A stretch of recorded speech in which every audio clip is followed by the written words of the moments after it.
Bienvenue à la première capsule de physiologie du vivant de la session.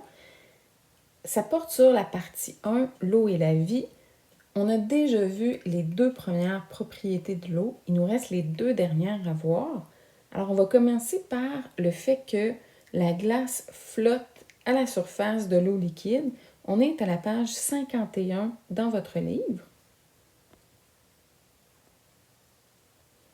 On a déjà vu que les molécules d'eau sont capables d'établir 4 liens H avec les molécules autour d'elles, avec d'autres molécules d'eau. Quand l'eau se refroidit, les molécules ralentissent, bougent moins vite. Et en bougeant moins vite, elles ont le temps d'établir de beaux liens H avec leurs voisines. Plus les liens H sont stables, plus ça éloigne les molécules les unes des autres. Et à un certain moment, quand les molécules arrêtent de bouger, on se retrouve avec un cristal.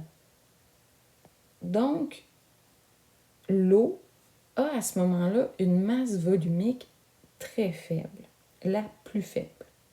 Contrairement à l'eau liquide, où les molécules bougent à une certaine vitesse, plus l'eau est chaude, plus les molécules bougent vite, plus elles font et défont rapidement leurs liens H avec leurs voisines, et ça a une tendance à faire que les molécules d'eau se rapprochent.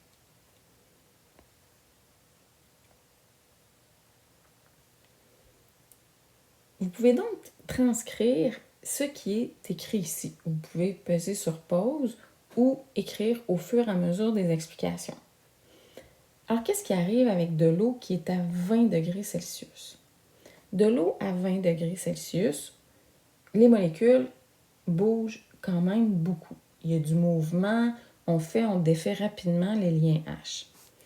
On va dire que la masse volumique, elle est quand même faible par rapport à une eau, par exemple, qui est à 4 degrés Celsius, en comparaison.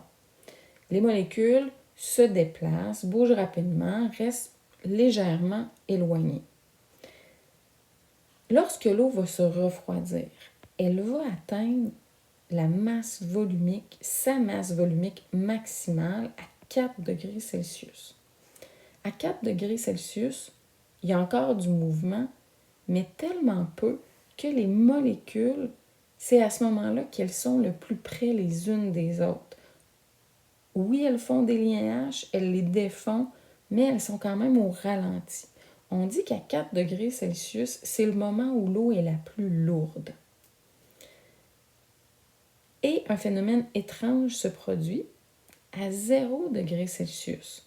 Donc, quand l'eau atteint 0, les mouvements des molécules cessent, les liens H sont stables, on sait qu'il y a un cristal qui va se former, et à ce moment-là, les molécules sont très éloignées les unes des autres, qui va faire que la masse volumique, c'est à ce moment-là qu'elle est la plus faible.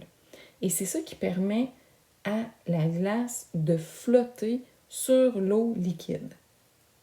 On l'a vu tantôt, pour les ours polaires, par exemple, c'est très important que la glace flotte.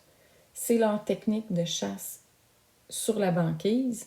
C'est ce qui permet aux ours polaires de capturer des phoques. La glace, pourquoi elle flotte? Pourquoi c'est important qu'elle flotte aussi l'hiver? Imaginez si elle ne pouvait pas flotter et isoler les lacs en profondeur du gel. Tous les animaux aquatiques mourraient l'hiver, ce qui empêcherait la reproduction. On ne pourrait pas avoir de poissons ou dans les pays où est-ce que il fait froid l'hiver puis que toutes les masses d'eau gèleraient en profondeur, on perdrait toute la faune et la flore aquatique.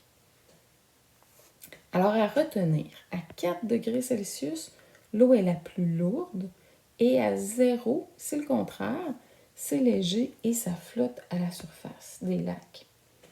Quand on regarde cette figure-là, que vous n'avez pas dans votre volume, vous voyez ici la stratification thermique au niveau d'un lac l'hiver. Alors, on a le plus froid au-dessus, le 0. Donc, l'eau flotte à la surface et permet d'isoler le reste du lac. Vous voyez 2 degrés Celsius et là, on voit que pratiquement tout le reste du lac demeure à 4 degrés Celsius parce que c'est l'eau la plus lourde. L'été, quand on se baigne dans un lac, la surface réchauffe, mais on est sûr à 100%, à moins que le lac soit vraiment très peu profond, que le fond du lac va être à 4 degrés Celsius. Et ce phénomène, l'effet que l'eau est plus lourde à 4 degrés Celsius, va permettre un brassage qui va se faire des nutriments au printemps. On va avoir un recyclage, un mouvement de la colonne d'eau. Ça va être la même chose qui va se faire à l'automne. Il va y avoir un rebrassage des nutriments grâce à la stratification thermique qui se produit dans les lacs.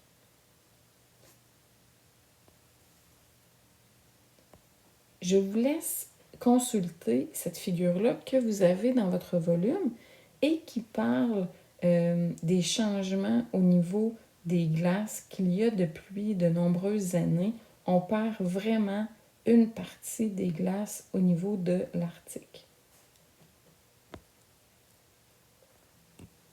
Quatrième et dernière propriété de l'eau. L'eau est un solvant fondamental.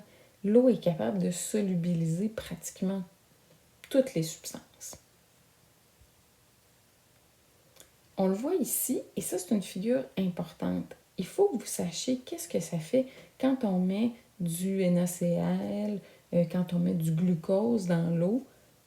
Qu'est-ce qui se produit? Bien, les petites molécules d'eau vont aller hydrater, c'est-à-dire qu'ils vont aller s'associer aux ions, par exemple ici le Na+, et là regardez l'orientation des molécules d'eau. On a les charges partielles négatives qui vont se diriger pour enrober les Na+, et pour les Cl-, bien, ça va être les hydrogènes chargés, chargés positivement, qui vont s'associer au Cl-. Et tranquillement, pas vite, le sel va se dissoudre complètement dans l'eau parce que les molécules d'eau vont aller enrober tous les Na+, et tous les Cl-. Alors, tout ce qui est chargé va se dissoudre dans l'eau. Et si on ne défait pas la molécule, comme par exemple ici, on a une belle protéine, bien, la protéine, qui a des charges partielles elle-même à sa surface, va pouvoir être enrobée par des molécules d'eau. Les molécules d'eau vont établir des liens avec les différentes parties de ma protéine. Qu'est-ce que ça fait? C'est que ça permet de transporter, par exemple, dans le sang, les Na+, les Cl-, les enzymes, les glucides, les différentes protéines. Même chose, ça va nous permettre d'excréter des substances dans l'urine aussi. Je vous ai rajouté cette figure-là qui vient d'un autre manuel.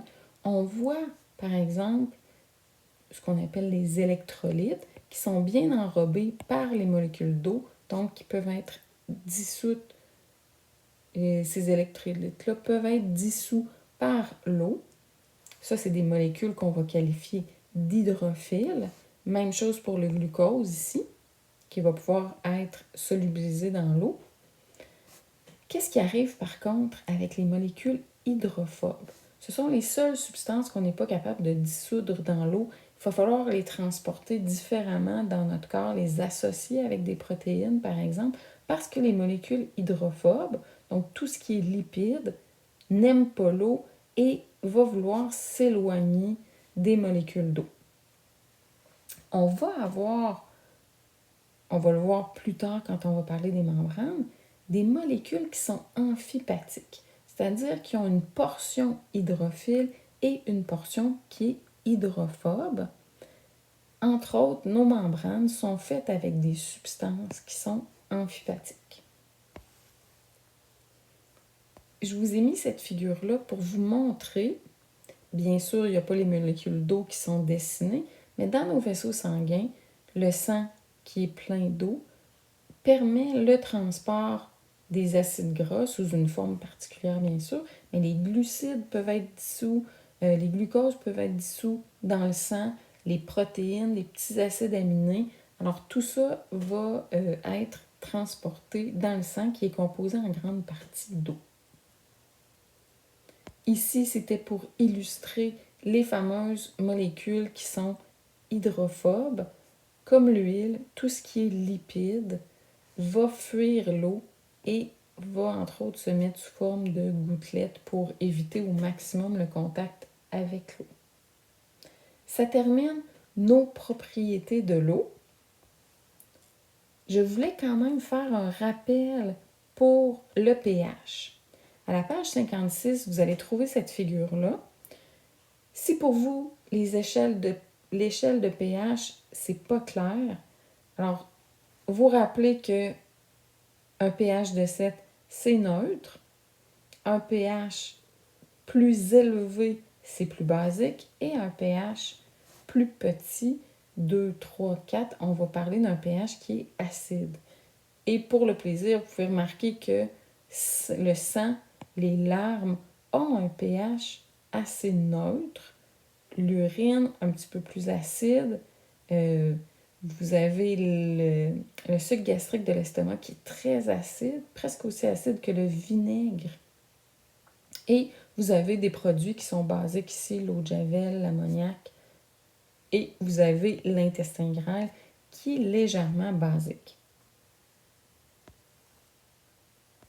Et vous pouvez maintenant compléter l'exercice sur le allaitement du chien qui se trouve sur votre feuille d'objectif. Écrivez une belle explication pour vous pratiquer pour l'examen. Et si vous voulez vous faire corriger, vous avez juste à m'apporter votre exercice, puis je vais le corriger avec plaisir.